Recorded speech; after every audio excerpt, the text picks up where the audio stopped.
Lum ma Kenya Kwanza osekawo kocho koro chakre ne gidonj e tich dwe mar aboro en 1 point something trillion. Iwacho no oluoro Uhuru almost diriyo ama dide.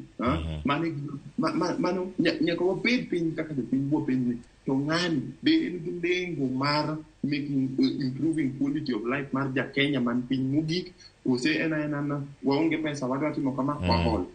Pesa mane oket in development. Dongo duok pes development piny. Out of 3 point something billion, owuoyo in development aken no 270 ama 300 billion.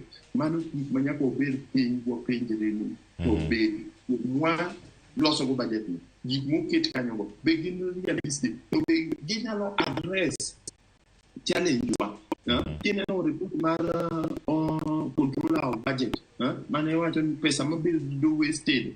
I'm maybe lost to corruption every day is almost 600 million. Mago pesa makopo piny, mua piny. Pesa ni kimonjo piny ango. Pesa ni kuom keto iluongo ni physical management. Bo bet piny bo organize Kenya maber. Kaka lor moko makao okori to bed nwaka.